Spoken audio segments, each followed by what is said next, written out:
Acabou de passar o 5 de novembro. Muita gente comentou sobre em rede social, recitou o famoso verso tão incessantemente repetido sobre lembrar o 5 de novembro, e isso acabou fazendo eu ler de novo a obra original que cunhou esse verso e essa máscara, já que mesmo eu nem lembrando direito como era o contexto e a história, eu li muitos anos atrás, eu lembrava desse verso e eu lembrava dessa máscara. O Alan Moore e o David Lloyd realmente criaram uma coisa especial aqui. Para contextualizar um pouco da obra, ela começou a ser escrita em 1982 em contexto de Guerra Fria. Ela conta a história de uma Inglaterra depois de uma guerra nuclear em que um partido fascista se ergue, sob pretexto de uma nova ascensão nacionalista inglesa, e impõe uma ditadura militarista com campos de concentração para minorias étnicas e presos políticos. Um desses campos, que são referidos na história como campos de readaptação, dá origem ao personagem do V, que depois de fugir dali começa a planejar a vingança contra as pessoas que trabalhavam no campo e mais tarde contra todo o regime fascista. O Alan Moore sabe escrever uma história. O contexto de censura da música, da literatura e do teatro cria o V como um personagem cênico, performático, e isso é incorporado na narrativa. Um capítulo inteiro é narrado simultaneamente com um trecho de uma peça de Shakespeare, outro simplesmente é contado em forma de música, e tudo encaixa perfeitamente por um motivo. Para o Alan Moore, o roteirista, não existe outra forma de contar aquilo. A anarquia, para ele, é um conceito romântico, e ele expressa ela como se fosse um drama sobre amor e traição. A liberdade é referida como uma amante infiel que se deitou com o autoritarismo, assim como o ditador do regime é apaixonado romanticamente pela abstração feminina do controle fascista. Tudo exala uma aura romântica e extremamente sexual para a forma com que os homens se atraem pelo fascismo, as botas de couro, o poder, o controle. Também é uma obra muito consciente em vários pontos do universo que ela cria, tipo o V conversando com a Eve sobre os tipos de música que ela conhecia, e ele conclui como algumas culturas foram mais apagadas do que outras. V de Vingança foi o início da carreira do Alan Moore como roteirista, e isso reflete muito do espírito jovem que transborda da HQ. A paixão do V pela anarquia é a paixão de um Alan Moore jovem, cheio de ideias e imaturo tanto narrativamente, como um dos primeiros trabalhos dele, quanto politicamente na inocência com que ele criou aquela distopia fascista. É bastante perturbador comparar dois relatos do Alan Moore sobre V de Vingança com o espaçamento de 5 anos entre os dois.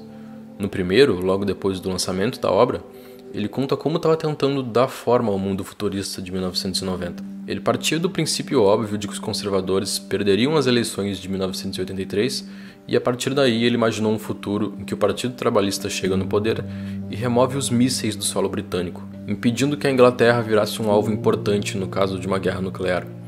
Ele bola a ascensão e a tomada do poder pelos fascistas a partir desse pano de fundo. 5 anos depois, um Alan Moore mais velho fala isso aqui. Se evidencia uma dose de ingenuidade na nossa suposição de que seria necessário algo tão dramático quanto um conflito nuclear para lançar a Inglaterra no fascismo. Estamos em 1988 agora, Margaret Thatcher está iniciando seu 3º mandato e fala confiante de uma liderança ininterrupta dos conservadores no próximo século. Minha filha pequena tem 7 anos e um jornal tabloide acalenta a ideia de campos de concentração para pessoas com AIDS. Os soldados das tropas de choque usam visores negros e suas unidades móveis têm câmeras de vídeo instaladas no teto. O governo expressou o desejo de erradicar a homossexualidade até mesmo como conceito abstrato. Só posso especular sobre qual minoria vai ser o alvo dos próximos ataques. Estou pensando em deixar o país com a minha família em breve.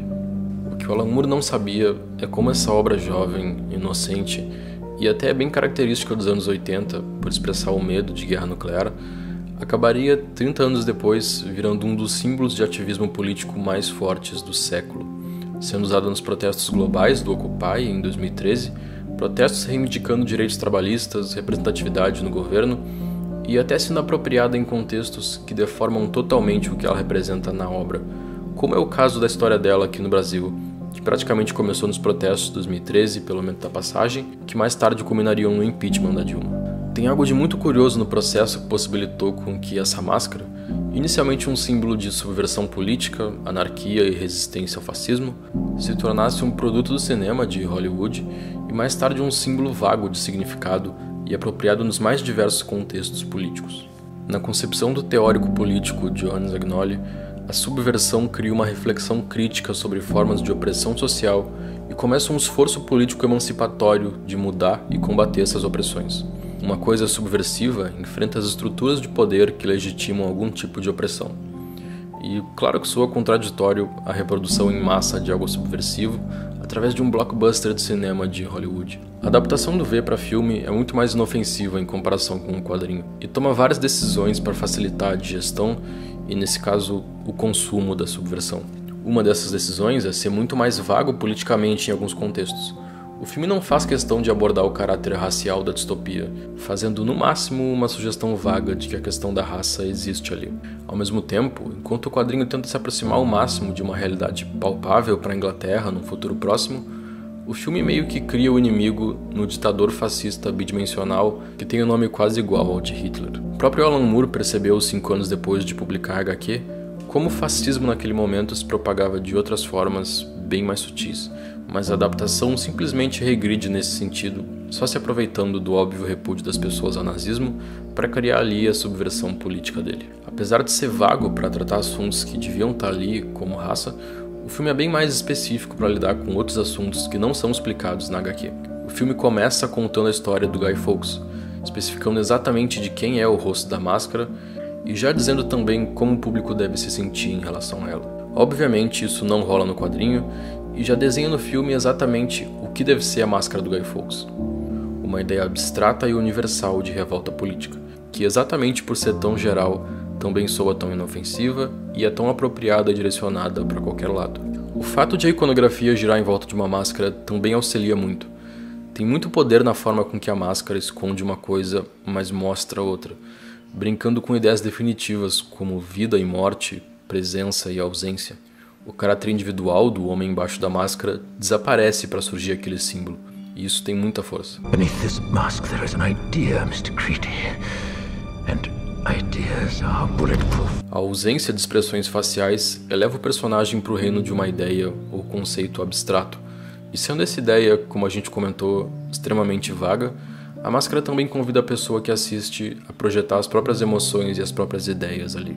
Uma coisa parecida acontece com outro personagem do Alan Moore, o Rorschach de Watchmen. No quadrinho, o personagem é representado como um sociopata sexualmente reprimido por uma infância difícil e que tem a pretensão de ser um tipo de justiceiro que odeia bandido, odeia mulher e odeia a sujeira e a promiscuidade que na visão dele infestaram a sociedade. É óbvio que ele não é feito como um personagem para se gostar ou se espelhar nele em algum nível, mas a interpretação de texto fraca e também, em parte, a máscara do Rorschach ajudaram a tornar ele um personagem da HQ que frequentemente é empatizado, visto como certo, tipo um herói, e que muita gente de alguma forma se projeta ali. A série nova de Watchmen até é bem consciente percebendo esse fenômeno. Ela se passa um tempo depois dos eventos da HQ, e nesse futuro o Rorschach foi adotado como um símbolo fascista. Esse grupo, a Cavalaria, deu o pequeno passo que existe entre a ideologia do Rorschach e ideias como supremacia branca, xenofobia, homofobia e os caralho. Se até um personagem como Rorschach pode ser entendido assim e virar parte de uma iconografia política fascista, essa realidade não passa tão distante da máscara do Guy Fawkes. Já faz horas que esse processo de serialização tomou uma proporção cultural e saiu do controle do Alan Moore. Alguns anos atrás, o autor entrou em conflito com a DC, a editora do V de Vingança e Watchmen, perdeu os direitos sobre as obras e se recusou a participar da produção dos filmes. Ele se recusa até a ser creditado pela criação da obra nos créditos, tanto de V de Vingança quanto da série de Watchmen. Essa perda dos direitos da obra acaba sendo simbólica da perda do controle do Alan Moore sobre o que esses símbolos representam e acabaram se tornando. A máscara do Guy Fawkes foi esvaziada para ser um produto de larga escala que meio que comercializa uma subversão vazia e rende royalties para Warner e para DC. Ela de fato foi usada nos últimos anos em muitos contextos legítimos de defesa da democracia e reivindicação de direitos, como o próprio Occupy Wall Street de 2013, que surgiu no contexto de repúdio à influência do capital financeiro no governo dos Estados Unidos. Posteriormente, o Occupy viraria até um fenômeno mais global, com manifestações no mundo todo, mas o símbolo também acaba sendo apropriado em contextos meio absurdos, como foi no Brasil, em que a célula do Anonymous Brasil, que cresceu muito durante as manifestações pelo momento da passagem em 2013, aderiu a ele como identidade visual, pregando uma mistura confusa de um ideal de libertarianismo com um conservadorismo moral bizarro. Isso até levou o Anonymous original a soltar uma nota repudiando como a célula do Brasil apoiava o militarismo, movimentos conservadores e declarações contra os direitos humanos. Quando se assiste o filme de V de Vingança, eu acho que tem um ponto específico que gera muito desconforto. Como no final a multidão de gente vestindo a capa e a máscara de V parece que tem uma afinidade estranha com o totalitarismo. O slogan do regime fascista do filme, força através da união e união através da fé, por contraditório que pareça, pode ser aplicado também às pessoas se rebelando contra o regime. Isso não quer dizer que o filme faça algum tipo de apologia ao totalitarismo, claro que não. É só que o símbolo visual da democracia é muito parecido com a linguagem visual do totalitarismo. Esse parece ser um cuidado que o Alan Moore toma, já que esse momento de catarse patriótica super melodramático do filme não existe na HQ. E é difícil ver isso e não ficar pensando em como é bizarro o fato de não ser nada difícil imaginar esse símbolo político, originalmente associado à resistência ao fascismo e à opressão às minorias, tomar uma proporção em que, mais do que ser esvaziado, como ele já foi há horas, se torne ativamente um símbolo fascista. Eu acho até contraproducente as pessoas mencionarem o verso do 5 de novembro, como aconteceu amplamente semana retrasada, porque paira essa dúvida no ar de lembrar do que exatamente? De que forma essa narrativa do Guy Fawkes, o católico se opondo aos protestantes, se conecta com a nossa realidade como brasileiro? Tem muitos símbolos locais muito mais relevantes para serem lembrados quando se fala em resistência antifascista e antirracista. Eu acho válido lembrar do Alan Moore falando sobre a inocência e imaturidade política de quando ele achava que era preciso uma guerra nuclear para jogar a Inglaterra no fascismo, e que isso não aconteceria simplesmente através de uma eleição normal.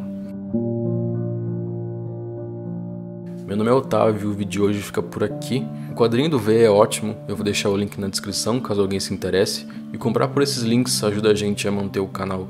Também dá uma olhada na nossa campanha de apoio, esse vídeo deu bastante trabalho e é graças a ela que a gente consegue manter esse nível de comprometimento com o canal. Muito obrigado pela atenção e até mais.